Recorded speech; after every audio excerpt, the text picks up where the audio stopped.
The OSU Pom team at practice under the watchful and sharp eye of their coach, Becky Jackson. No matter what's going on, your job is to still be really entertaining. On the end of row 2, you find sophomore Caroline Edelmeyer from the Woodlands in Texas. After not quite making it last year, she made the squad this year. It's the coolest experience ever. Caroline is a 5'1", 112-pound dynamo with unlimited energy and personality, but tempered with a take life one day at a time kind of attitude. Go with the flow kind of person. I'm not really uptight at all. So she knows something about enjoying every day of life because she almost lost it at a very tender age. Bruising is what we first noticed. Very, very pale. Caroline's parents, Dave and Melanie. The doctor called me back and said, you need to take her straight to Texas Children's because I fear it's leukemia. And it was.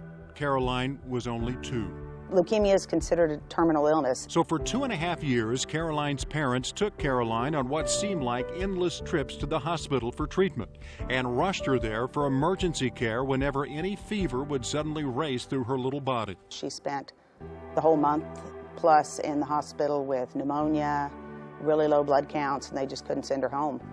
And so that was kind of scary. And there were kids that didn't make it while we were there, which scared me. The worst part for Dad, the agonizing but necessary spinal taps Caroline underwent.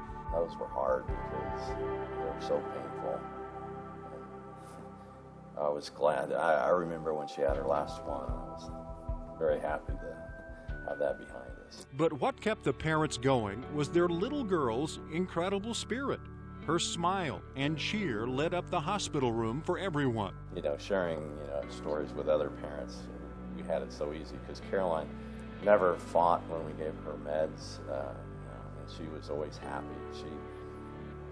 The hospital had a playroom, and she was the life of the party when she'd get in the playroom. She loved going there, and she had fun. 2.5 years later, Caroline was over the worst of it. She's kind of like the model poster child for a survivor. You know, she's been very fortunate. And then her mom introduced her to what would become a lifelong passion. Melanie got her involved in dance. And boy, from day one, that was what she loved. She was a natural. The pint-sized powerhouse put all of her energy into dancing and pom all through her formative years in Texas, never really imagining that it would all one day blend perfectly to the sidelines of Oklahoma State.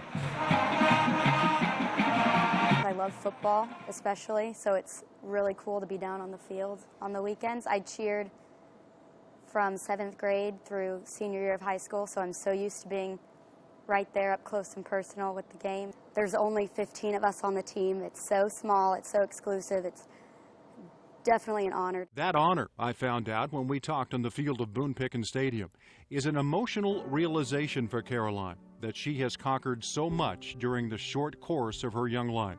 I think it makes me have a completely different perspective on life, just knowing that I've overcome something like that. It makes the moments on the field and with her family that much more precious, and she wants to give back. Because so many have helped her, she's majoring in the health field. Helping people with disabilities, all sorts of disabilities, from mental illnesses to all sorts of different stuff. Getting them back into everyday life. Everyday life, a blessing Caroline Edelmeyer will never take for granted as she cheers on her team and her future.